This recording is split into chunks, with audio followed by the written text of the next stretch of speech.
Pemerintah pusat resmi mengundur batas waktu penutupan tempat pembuangan akhir TPA Regional Sarbagi Tasuwung. Jika sebelumnya dijadwalkan tutup pada tanggal 23 Desember 2025, kini operasional TPA Suwung diperpanjang hingga 28 Februari 2026. Pelaku pariwisata mengusulkan agar TPA Suwung nantinya diubah menjadi urban forestry atau hutan di tengah kota.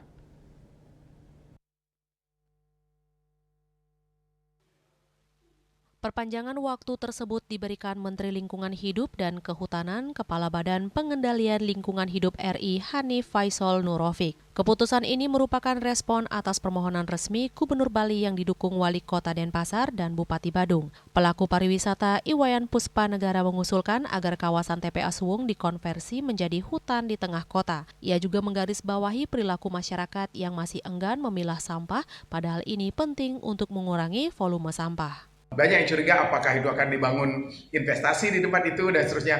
Tapi bagi saya lebih baik kawasan itu dihijaukan sehingga dia menjadi urban forestry atau hutan di tengah kota gitu ya. Nah, di sisi lain sampah kita, masyarakat kita juga masih kurang dari perspektif behavior.